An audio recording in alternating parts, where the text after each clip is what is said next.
Welcome to another deep dive. This time, it's into an interesting book, a really fascinating perspective on life and success, really. Yeah. What it all means. The book is Life is What You Make It by Peter Buffett. Oh, yeah. And we're going to be going through some audiobook excerpts. Cool. And Peter Buffett, as you might know, is Warren Buffett's son. Yeah. And here's where things get kind of interesting. Okay. His story isn't your typical born with a silver spoon narrative. Yeah. He's a musician, he's a philanthropist, and as we're going to hear, someone who's really deeply contemplated this idea of privilege and what makes a truly fulfilling life. Yeah. So one of the things that's really interesting right out of the gate is Peter talks about receiving a modest inheritance at 19 Oh, wow. and the understanding that there wouldn't be any significant financial support coming from his family. His father, Warren Buffett, actually believed that inheriting excessive wealth could be more harmful than helpful, turning into a silver dagger in a sense. That's so interesting because it challenges a lot of traditional thinking around wealth and success. Yeah. Instead of setting his son up for a life of ease, Warren Buffett emphasized self-reliance, Right. finding your own path. And that's such a powerful message coming from someone of his stature. Right. Really gets you thinking about, like, what values you Yeah. want to instill. In future generations. Exactly. Yeah. And it really makes you think about how our upbringing shapes our outlook, right? Yeah. Whether we came from wealth or not. Right. And Peter talks about this idea of normal being what you're used to. So he grew up in a really supportive family that prioritized emotional security over material possessions. Okay. But as his family's wealth grew, he was exposed to this kind of different kind of normal. Right. So it was like a shift.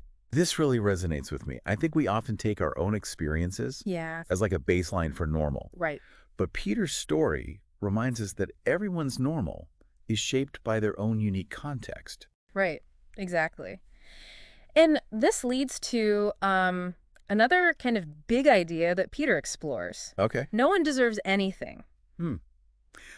That's a good one. It's kind of a powerful statement. Yeah. On the surface, that might sound harsh. Yeah. But I think what Peter's getting at is like earning your own rewards. It's about building self-respect and a sense of accomplishment. Yeah. And he tells this great story about a friend who worked with children from both ends of the socioeconomic spectrum, really privileged backgrounds and underprivileged backgrounds. And he realized that privilege is relative. Okay. Everyone faces their own unique challenges, regardless of their background. It's so easy to make assumptions, right, Oh, absolutely. about people based on just outward appearances. Yeah. But this really challenges us to look deeper and recognize the complexities Yeah. of individual circumstances. And we tend to just like categorize people based on these labels, Right. like privileged or disadvantaged. But the reality is far more nuanced than that. Yeah. Yeah. What advantages have we been given, and how do those shape our perception of the world? Right. That's a great question. Yeah. It's easy to get caught up in our own bubbles Yeah. and lose sight of the fact that everyone's experience is different. Yeah. Okay, so this is where it gets really interesting. Peter dives into the myth of the level playing field. Okay. And he doesn't shy away from the fact that opportunities aren't distributed equally. Right. But he also cautions against both entitlement and crippling guilt. It's a tough balance to strike. Yeah. On one hand, we need to acknowledge that systemic inequalities exist. Yeah. But on the other hand, we don't want to fall into the trap of feeling either superior or hopelessly guilty Right. because of our circumstances. Right. So Peter shares how his mother, despite the family's wealth, Okay. made a point of exposing him to a wide range of socioeconomic realities. Yeah. And it seems that helped him develop a more nuanced understanding Right. of inequality, one that goes beyond, simplistic labels. That's such an important point because it's about exposing yourself to different perspectives. Yeah. Helps us break down stereotypes and develop empathy. Yeah. Allows us to see the world through a wider lens. And it makes you think about how we can approach these issues constructively. Mm-hmm. How can we acknowledge and address inequality without succumbing to either apathy or guilt? Right.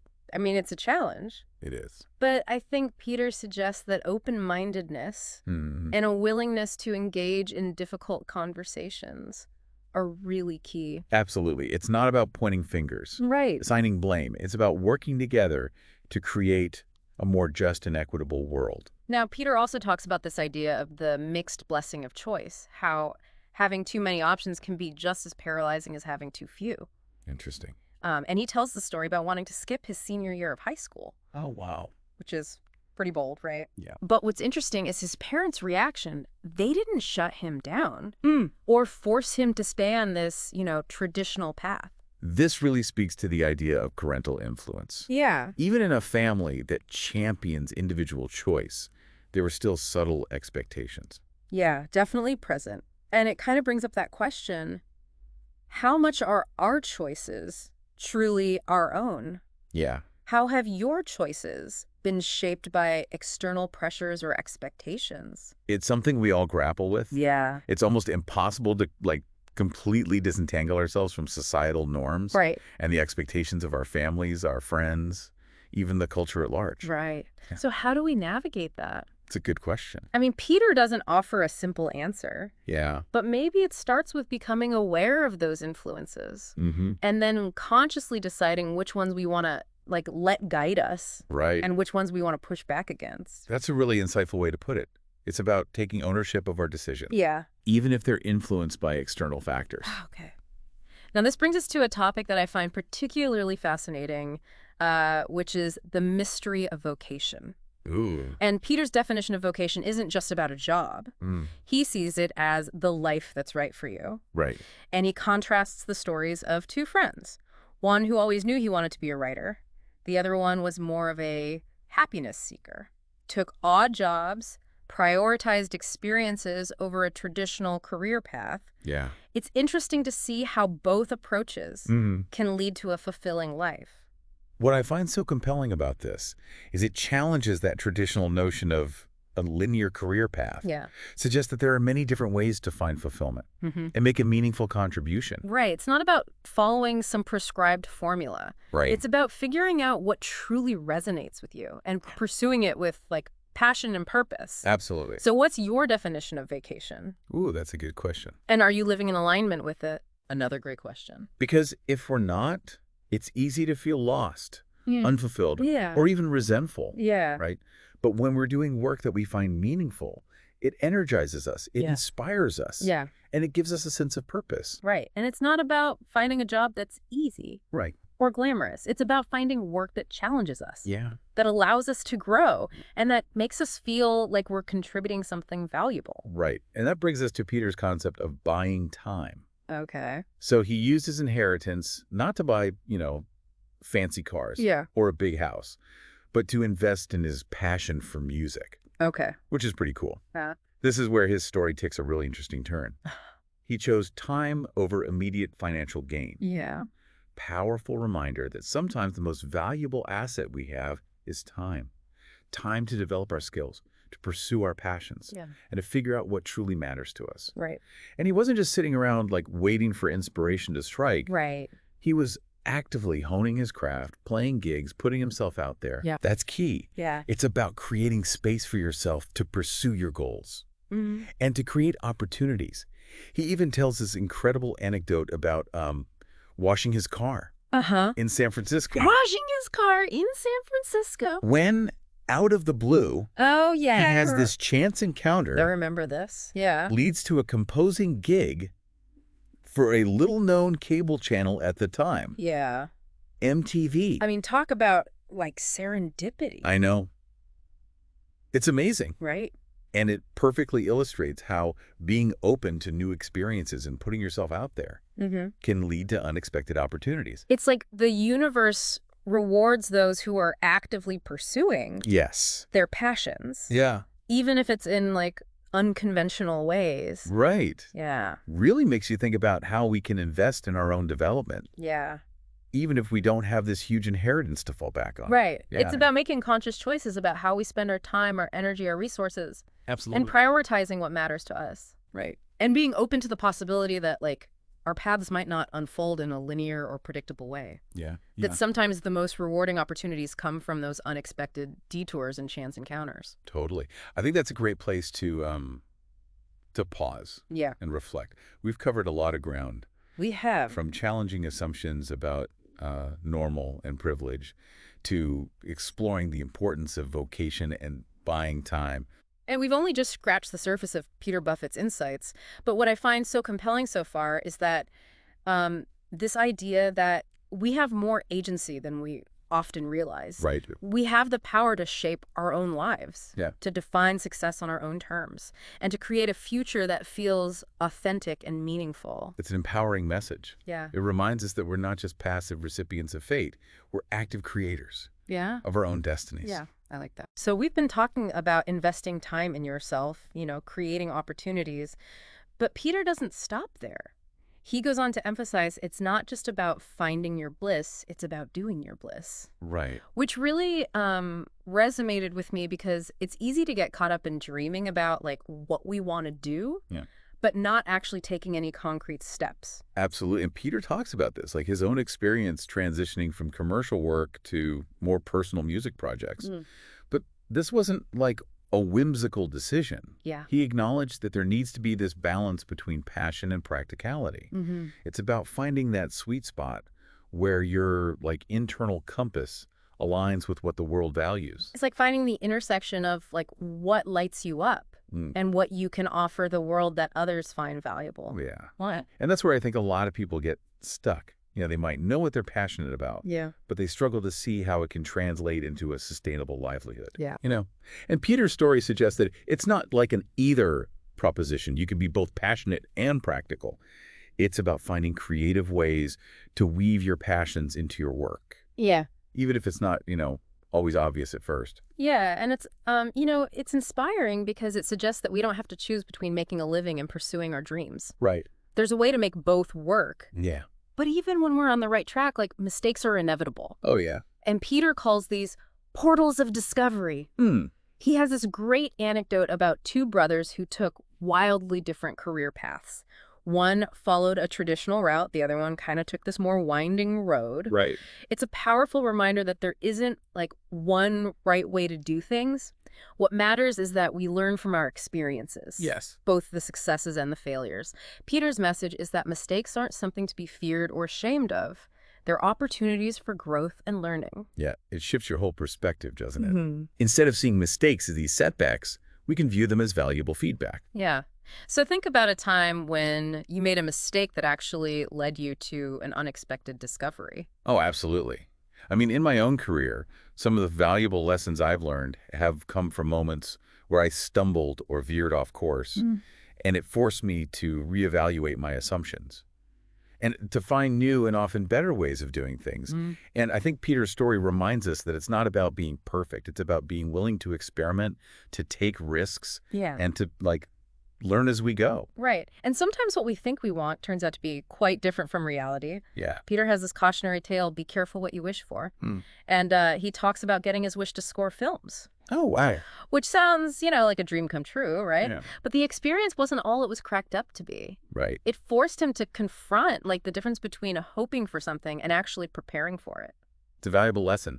We often get caught up in romanticizing certain careers or paths without really understanding what they entail. And he shares this anecdote about a friend who didn't get her first choice internship. And it was a huge disappointment at the time, but it ended up leading her to a completely different field that she ended up loving. Right. Sometimes those closed doors lead to open windows. Yeah, it's that age-old saying, when one door closes, another one opens. Yeah. And I think it's a reminder that things don't always go according to plan, and that's okay. Sometimes the universe has a better plan for us than we could have ever imagined. Have you ever had an experience like that where a disappointment or a setback actually led to a more fulfilling outcome? Oh, definitely. Yeah. I think we've all had those moments where we look back and realize something that seemed terrible at the time actually turned out to be a blessing in disguise. Right. Yeah. It's about trusting the journey, even when it takes unexpected twists and turns. Okay, so all this talk about success begs the question, what do we really mean when we say success? And Peter really challenges us to examine our own definitions. He tells the story about a musician friend who lives very modestly but considers himself incredibly successful because he's doing what he loves and making a positive impact on the world. Yeah. It's such an important point, you know. Society often equates success with wealth, status, material possessions. Yeah. But true success is so much more nuanced than that. Right. It's about living in alignment with your values, finding a sense of purpose, and contributing something meaningful to the world. And it's deeply personal. What might look like success to one person could be completely different for someone else. So what does true success look like for you, Yeah. regardless of external validation? That's a great question for everyone listening to kind of ponder. What are the metrics you're using to define your own success? And are those metrics truly aligned with what matters most to you? Now, Peter doesn't shy away from, the challenges that come with affluence, especially when it comes to raising children with a healthy perspective on work and success. He calls this chapter The Perils of Prosperity. Interesting. And he shares this kind of poignant anecdote about an investment banker who absolutely hated his job, but felt trapped by the need to, maintain his family's lavish lifestyle. And the message his son internalized was that work equals suffering, and money is the only reward. Wow. It really makes you think about the messages we're sending to younger generations, both intentionally and unintentionally. We might think we're teaching them about, hard work and ambition. Right. But are we also passing down our own anxieties and unfulfilled desires? It's a very sobering thought. What messages did WE absorb from our upbringing about work and success? That's a question worth reflecting on, for sure. What beliefs did we inherit from our parents, our teachers, our communities? Right. And are those beliefs serving us well, or are they holding us back from living a more authentic and fulfilling life? It's so easy to get caught up in these cycles of dissatisfaction and to perpetuate them without even realizing it. But Peter's message offers a way out. It's about breaking free from these limiting beliefs and creating a healthier relationship with work and success. Yeah, it's about recognizing that work can be both challenging and fulfilling. It doesn't have to be a source of constant stress or a means to an end. Right. And this leads us to one of the most inspiring parts of Peter's story, the gentle art of giving back. And initially, he was kind of resistant to the idea of philanthropy. Yeah. He saw it as something separate from his own life and passions. Yeah. But what's fascinating is how his perspective kind of shifted over time. He realized that giving back doesn't have to be about writing checks or fulfilling some sense of obligation. Yeah. It can be about finding a way to contribute that's deeply aligned with your values and your creative spirit. He wanted to empower communities, Yeah. not impose solutions. Right. He wanted to invest in people and projects that resonated with his soul. And he tells this amazing story about a trip to Liberia where he was deeply moved by the resilience of the people he encountered. Oh, wow. And this experience inspired him to write a song, and he later collaborated with the musician Akon to create music that raised awareness about human rights issues. That's awesome. Yeah, it's such a powerful example of how giving back can become an integral part of our lives, not just something we do on the side. It's about finding that intersection where our passions align with the needs of the world. And it doesn't always have to be about, grand gestures or massive projects. Sometimes the most meaningful contributions come from small acts of kindness and compassion. Yeah, absolutely. It's about making that conscious effort to use our talents, our resources to make a positive impact, whether it's in our local communities or on a global scale. And, he's really upfront about the fact that it's not always easy. Yeah. He talks about the challenges of putting together this Native American-inspired production called Spirit, The Seventh Fire. Yeah. Which, incorporated music, dance, IMAX, visuals. Yeah. He had to navigate complex interpersonal dynamics, deal with logistical nightmares, and even, face financial setbacks. But he was driven by this deep sense of purpose. Right. And that helped him persevere through the tough times. Yeah. And I think that's a really important point. Giving back isn't always about smooth sailing.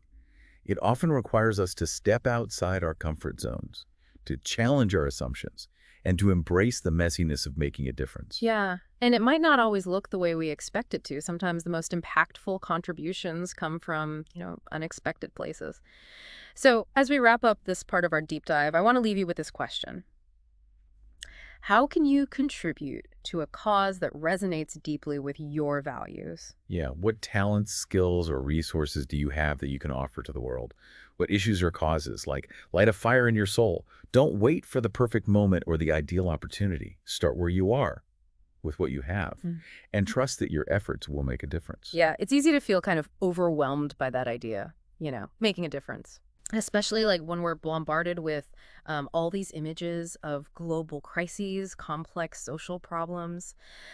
But I think what Peter's story really shows us is that we don't have to have all the answers Right. or like solve everything at once. It's about taking small steps, finding our own unique ways to contribute, and trusting that our like collective efforts will ripple outward. He quotes Goethe. So said, until one is committed, there is hesitancy, the chance to draw back. Concerning all acts of initiative and creation, there is one elementary truth, the ignorance of which kills countless ideas and splendid plans. That the moment one definitely commits oneself, then providence moves too. All sorts of things occur to help one that would never otherwise have occurred. A whole stream of events issues from the decision, raising in one's favor all manner of unforeseen incidents and meetings and material assistance, which no man could have dreamed would have come his way. Wow, that's powerful. Yeah. It's like the universe conspires to support us when we're truly aligned with our purpose. Exactly. And it applies to all aspects of life. Mm. You know, whether it's pursuing a creative passion, embarking on a new career path, or committing to making a difference in the world. When we take that leap of faith, when we step outside our comfort zones and fully commit to something, things start to like fall into place in ways that we couldn't have anticipated. It's almost like a shift in energy occurs. We move from a state of doubt and hesitation to a state of action and intention. And that shift creates kind of this magnetic pull, drawing in the resources and opportunities we need to move forward. Right. So often we get stuck in like analysis paralysis, right? Sure. Overthinking, second-guessing ourselves. But Peter's message is a call to action. It's about trusting our intuition, taking that first step, and letting the journey unfold organically. And he's not suggesting that it's going to be easy or that there won't be challenges along the way. Right. But he is saying that, like the act of committing to something, of putting ourselves out there, has a power all its own. It sets things in motion that wouldn't have happened otherwise. It's about embracing the unknown, trusting the process, believing in our own ability to make a difference. And it's, you know, it's never too late to start. One of the things I appreciate about Peter's book is that it's not just aimed at like young people Right. figuring out their lives. And It's for anyone at any stage of life who might be feeling stuck, unfulfilled, or yearning for a deeper sense of purpose. he even challenges the idea that we should like strive for a life without regrets. He suggests that regrets are simply evidence of having lived, like scars that tell the story of our experiences. So instead of trying to like erase or deny our past, maybe it's about embracing the totality of our experiences, right? Yeah. The good, the bad, everything in between. It's about seeing our mistakes and our missteps, not as failures, but as opportunities for growth and learning. Yeah. It's about recognizing that we're all like works in progress, Yeah. constantly evolving and becoming. So if there's something that you've been wanting to do, a passion that you've been putting off, a cause you've been meaning to support, what's holding you back? Yeah. What's that one step you can take today, no matter how small, to move yourself closer to that vision? Peter reminds us that the world is full of undervalued assets. And he's not just talking about financial assets. He's talking about the untapped potential that exists within each and every one of us. The power of our passions, our creativity, our unique perspectives. What's something that you're passionate about that the world might be undervaluing? It could be a creative pursuit, a community project, a way of giving back that like feels deeply aligned with your values. Whatever it is, don't wait for permission or validation from the outside world. Begin it now, W. Don't wait for like the perfect moment or the ideal circumstances. Start where you are with what you have and trust that the path will unfold as you go. Peter's message is ultimately hopeful. Yeah. You know, it's about recognizing that we all have the power to craft a meaningful life, regardless of our starting point. It's about embracing the messy, beautiful, and unpredictable journey of making our lives what to be you want them to be. This has been such a thought-provoking deep dive into Peter Buffett's Life is What You Make It. I hope you found as much inspiration and food for thought as we have. And as you go back out into the world, remember this. You have the power to define your own success, to discover and pursue your vocation, to invest time in your own development, and to find ways to give back that are deeply aligned with your values. The key is to commit to the journey, embrace its complexities, and never stop learning. And most importantly, never stop believing in your own ability to make a difference.